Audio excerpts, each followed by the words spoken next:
Hi, everybody. Welcome. This is the first interview in the Entrepreneurship Interview Series. This whole series is to share and to learn from entrepreneurs, both from their struggles and their successes. I hope that this series is a service to the community and supports the entrepreneur environment here in KwaZulu-Natal. Luke, thanks for joining me. You and I have been connecting for a while, and I'm really glad to have you on. So thanks for taking the time. Yeah. Awesome. Thanks for having me. Thanks for inviting. And thanks for the opportunity to be your first live guest. Yeah, absolutely. I'm glad it's you. I've been following your journey with Durban Small Business Podcast for probably a month or two. And yeah, just love what you're about and love what you create in the community and spotlighting people's stories. I'm grateful to see the KZN community coming together and being brought together. So thanks for your work in that. Absolutely. It's a pleasure. It's an absolute pleasure. Good. So I've got 9 questions here. This will probably be 30 minutes, depending how long your answers are, how deep you want to go. And the first one is just tell us why you started Durban Small Business Podcast. Okay. The reason I started was because I was bored and I had nothing to do. Just kidding. Absolutely joking. Yeah, man. So I love people's stories. I don't know if you are the same or if other viewers can identify with this, but I love sitting in the mall at a coffee shop and watching people. And just about every person I see, I think, I wonder what their story is. I wonder what's brought them to this place. What's their 15, 30, 45 years of life been like, which brings into this point where our paths cross, whether we are aware of it or not. And for me, I often look at businesses and I wonder, what has their struggles been? What's their story? Who are the humans behind these brands that we know? And for me, I wanted to do something awesome. And I decided, hey, let's just do this. Let's take a risk. Let's get together. Let's actually just do something rather than just speak about it and dream about what us creatives do. We have these very idealistic ways of looking at things and thinking about things.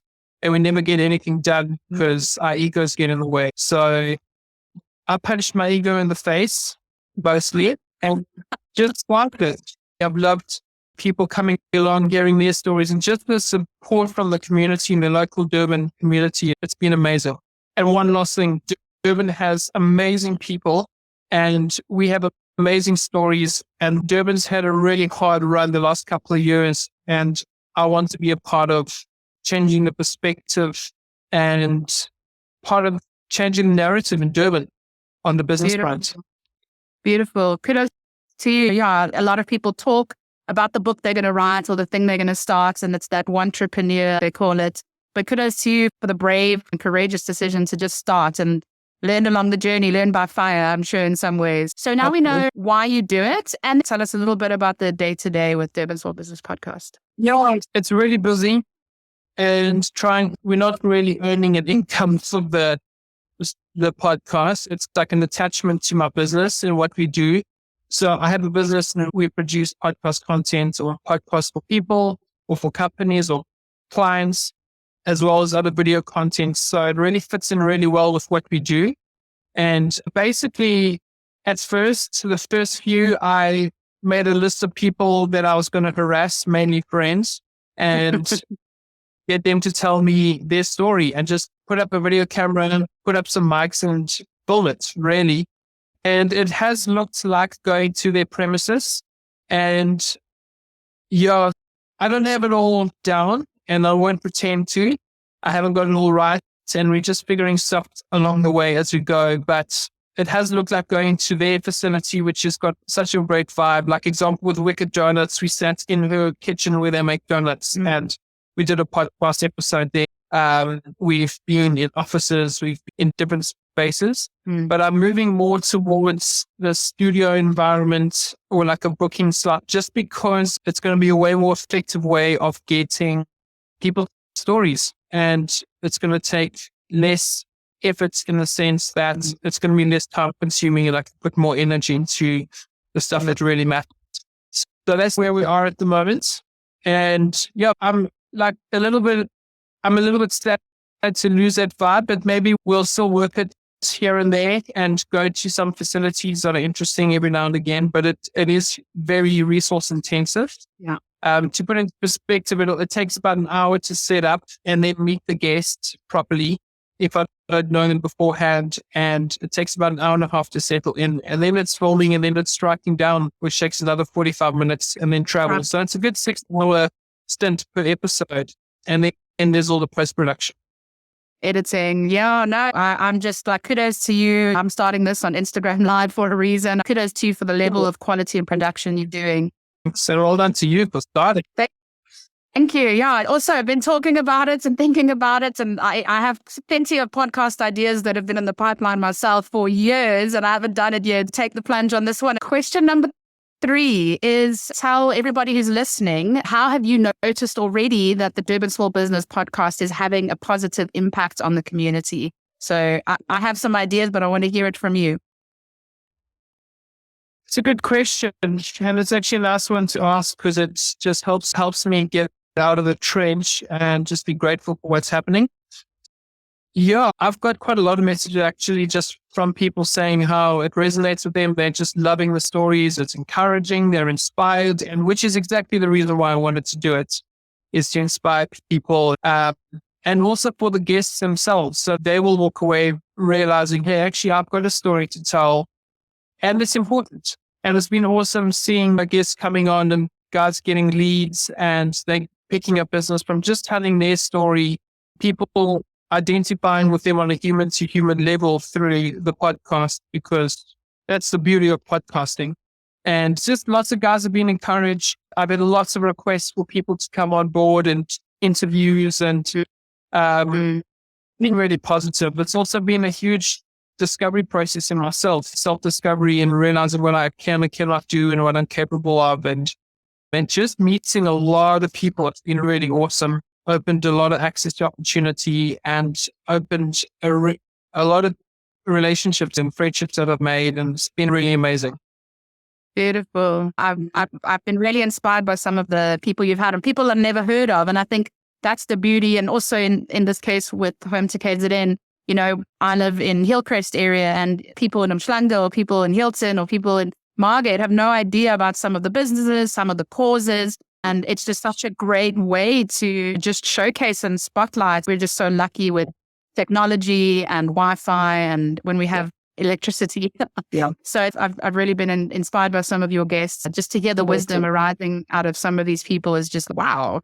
So I'm excited about the networking that might arise both from the Durban Small Business Podcast and Home to KZN, really wanting to bring people together and bridge gap between people. I think there's so much opportunity. It's about bridging those gaps and creating connections. And it doesn't always have to benefit us.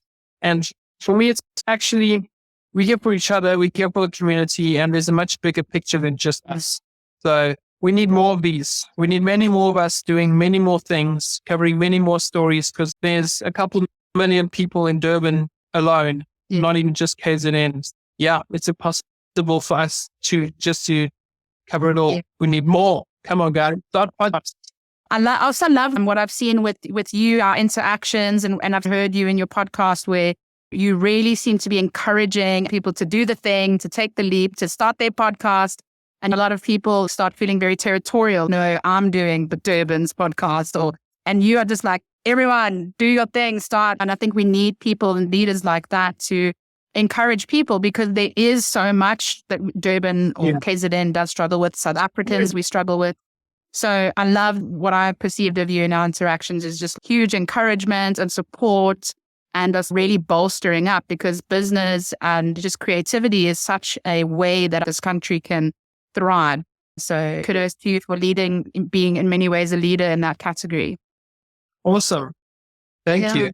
Absolutely. So question number 4, I would love to hear some of your business values and philosophies that help you guide your decision-making. I really feel that when businesses are clear on their values, it helps with decision-making, and I'd love to hear some of yours. Yeah, again, my disclaimer is I'm very new to the business world. I've been fully employed up until 2.5 years ago, but this is my experience. And I would say my values would be very strong on, it sounds very cliche, but authenticity and transparency. I drive really hard. It's just who I am also, to be very authentic and open and honest with people. And relationship, for me, it's just every client that I come across, I want to build a long-lasting relationship with them. And the benefits and the reason for that is because we stop treating people as projects or just as ATM machines, but we see them as people and we get to understand them and know their needs. And we actually build a relationship where you work well together. And I think that's the best way to do business, in all honesty, in my experience and in my ideology. Yeah. So my values would be communication, integrity, not in the cliche sense, and relationship. Yeah. And also a very big thing for me is always go over and beyond. Under promise, over deliver. Yeah. That for me is also a biggie, because people want to get value. They don't just want to get deliverables. Absolutely. Absolutely. Maybe a caveat question I'm curious just to ask, offshoots of that. I've been in business for quite some time and working with clients, and I also have that value of over deliver. What I've sometimes struggled with is clients who sometimes they just want more. And so I over deliver. And then it's almost like sometimes I've had it where I've had to then struggle with affirming a boundary. So have you had that yet? Or is this not something you've had to explore much with? Also reaffirming like this was the service and these are the deliverables and I've gone above. And I'd love to support you and help you, but that's not actually like a quick, some people are like, oh, can I just quick pick your brain? Or like can you just quick edit this? And it's often this not understanding. So I love what you're saying. I have the very same experience of wanting to over deliver, but then struggling with boundaries and having to reinforce boundaries and clarity, which is obviously on me as well. So I'm just curious your experience so far. Obviously, you don't have to reveal any details specifically, but how do you balance that giving and that boundary? I think it's very different depending on the relationship, the client relationship, different personalities, different agreements. But I think just from my experience and just navigating and watching from a distance other people's journeys, I think communication is key. Like upfront communication, manage expectations well. And when you feel like my boundaries are being violated, put up the boundaries, practice the boundaries, because actually people will honor and respect you for that. And you will respect yourself a hell of a lot more. And you won't be feeling like you're taken advantage of all the time. But saying it, do it in a nice, kind, candorous way, which doesn't offend people. And just communication. And that again boils down to having really good relationships with your customers. I would rather have fewer customers or clients with really good relationships so that those expectations and boundary management and all of that stuff happens a lot easier. And maybe it's about being able to walk away from a client and say, hey, look, I don't think we're a good match. Mm-hmm. And this probably isn't going to work very well. So in my best interest and your best interest, it's better that we don't do business together, but I can point you in the right direction and say, hey, I know these guys, you guys would be a good match, and give yourself permission to do that. There's lots to go around. Yeah. I love that. I get that sense from you that you work with that generosity. I think you've just explained that, like generous in the over delivering, generous in the communication and relationships, but also, hey, this might not work for us, so I'm going to pass this business on, generous to others. I really like that. Thanks for sharing that perspective. Well, again, it's all practice and all figuring it out. Yeah. Absolutely. It's something I've been in business for about 12 years, and I feel like it's juggling, and each new client has different expectations, or they might misunderstand or not understand. And so that communication is so important. So on to our next questions. What would you say are your top 3 tips for aspiring entrepreneurs or people aspiring to go after their creative dream? You said you'd been employed until recently. What are your top 3 tips that you've learned in taking the plunge and doing this? There's quite a few, but I'll say what first comes to mind. Don't be afraid. And I'm talking to myself too. I'm more risk averse than most people, but just to not be afraid, take the chance and trust yourself and get a bunch of people around you that you can trust and that will champion you. Yeah, for me, very simple. That's it. So trust yourself, take the plunge and have the courage, and then support network is what I heard.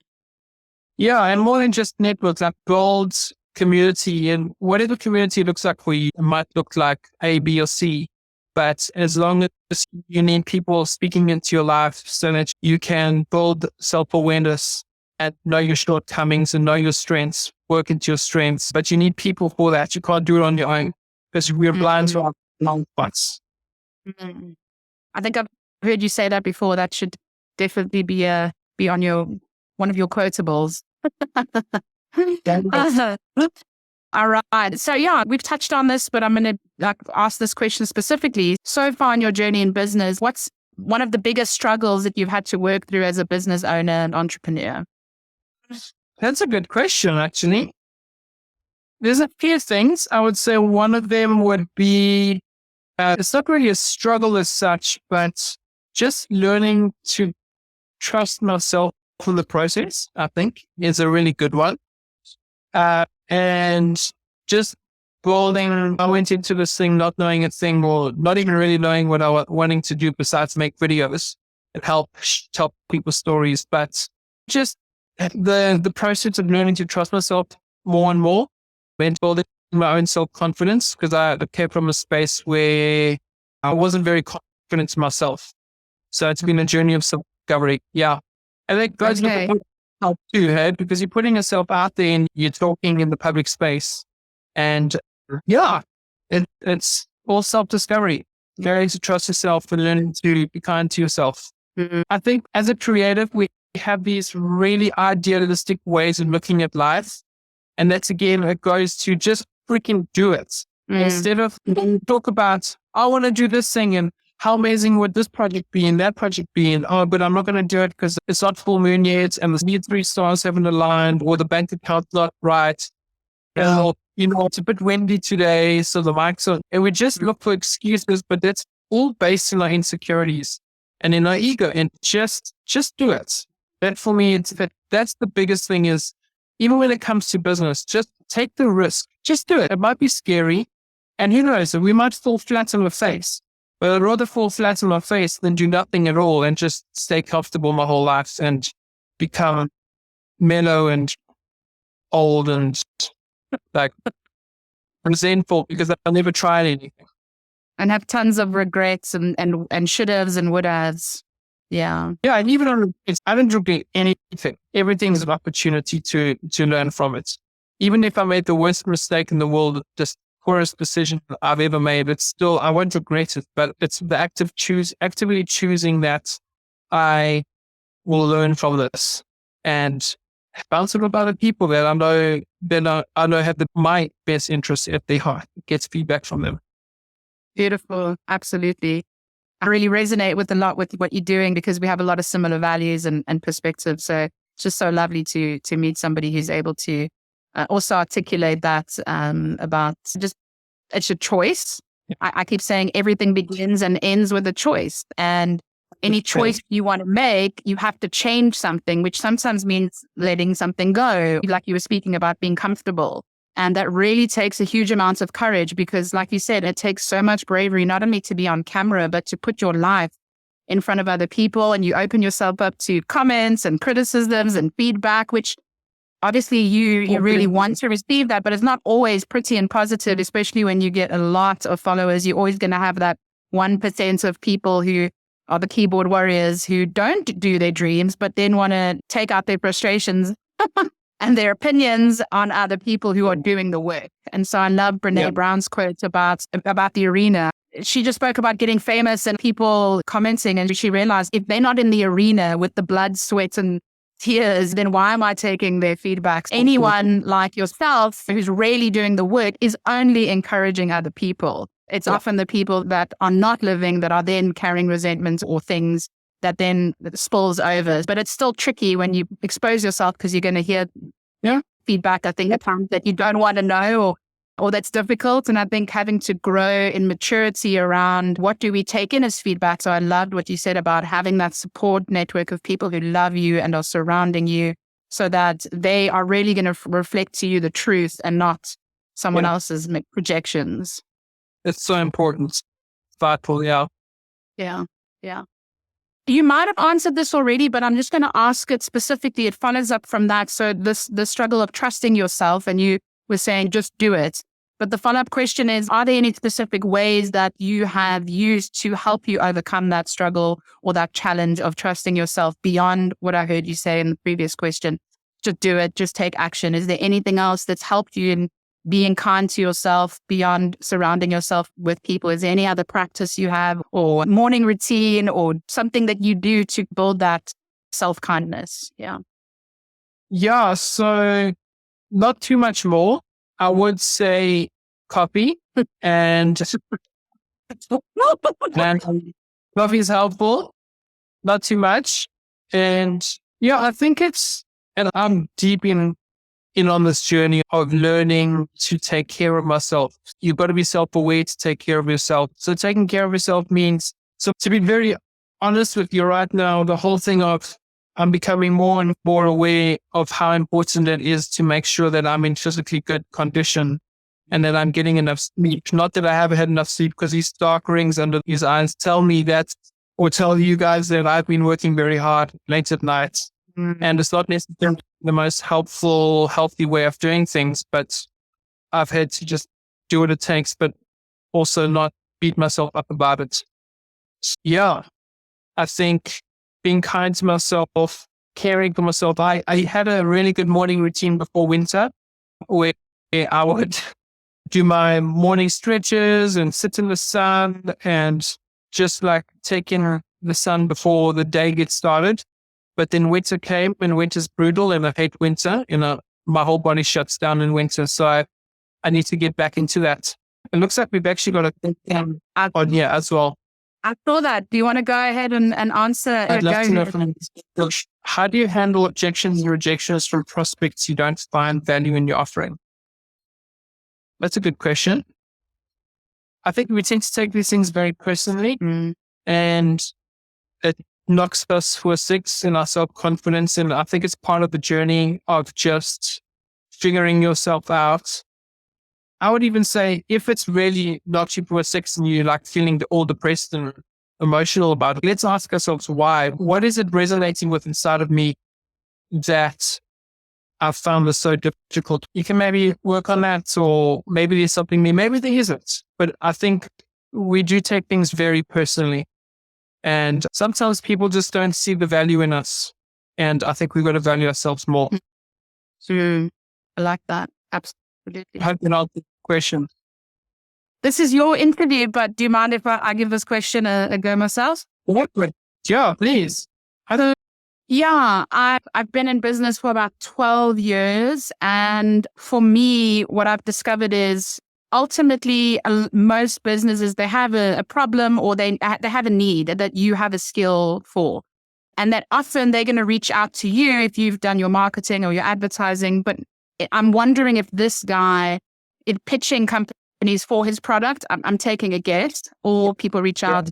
The challenge is, if they're not seeing value, then maybe there's a miscommunication of what's needed, or what is your offer. There's something where everyone's offering the same thing, and then it becomes a commodity. And if you go to the shop, you're looking for what's the cheaper maybe brand, especially in financial struggling times. So if they can get the same thing from somebody else for cheaper, let's say, or better service, or like you saying, you over deliver, why would they go with you? So I think there's a part of it that people do business with people they know and trust. And in many ways, what you're doing is you're growing a brand where people get to know you, they get to like you, they get to trust you. You're not even asking for a dime. So you're providing a huge amount of value up front. And then if they don't see value later on, sometimes it's beauty is in the eye of the beholder, but also what I'm offering is not for everybody. But if they were seeing value and now they're not seeing value, what's changed? So sometimes I feel like asking questions can be useful, but also, okay, cool, you don't like my style of music. I'm sitting here in front of my piano. Not everyone's going to like my style of music, but that doesn't mean what I'm creating is not worthwhile, not valuable. So I think in business, it's this way of what do you provide and what do you offer? And how do you create your offer to be not just a commodity? There's a guy, I think you also follow him, but I need to double check. Alex Hormozy, he wrote a book called $100 Million Offers, and how to create an offer so good that people would be crazy to say no. So how do you create so much value that nobody can go and be like, oh, Bob also offers this, like nobody else offers what Luke Holden of Small Business Podcast offers. So there's either not the supply or there's just no one that's offering that kind of service, value, communication, exposure. And so ultimately, when we're working with a client or when we're pitching one, we want to understand what are their needs, what are their problems, and are we the right fit to solve that? So that's a little feedback from our side. I'd say we can't be all things to all men. There's almost 8 billion people in the world, and there's 8 billion different expressions of humanity. And we're bound to find a group of people that we resonate with and that resonate with the services that we're offering. Yeah, absolutely.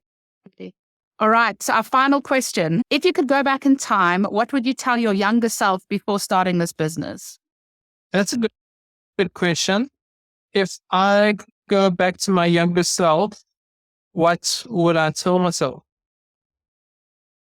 If you're now Luke, could give Luke 2.5 years ago some advice, what would you say to him? The myriad of things going through my mind right now, but I would say trust the process and trust yourself, really.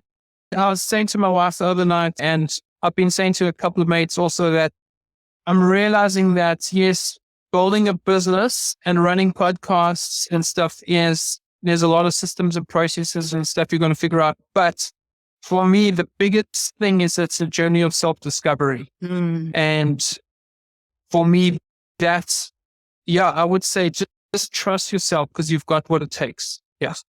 Beautiful. Well, that's such a great note to end this first interviews on Home to KZN. Thank you, Luke, for sharing your wisdom and doing what you're doing in the community.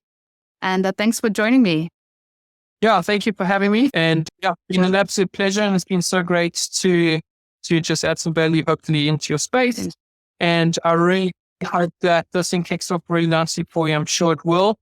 And let me know if you need any help with anything. And to everyone who's watching, give me a shout. If you guys have any questions or want to bounce anything off me, I'll try to my best of my ability to make myself available in whatever shape or form. Wonderful.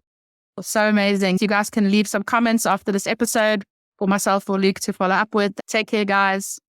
Bye.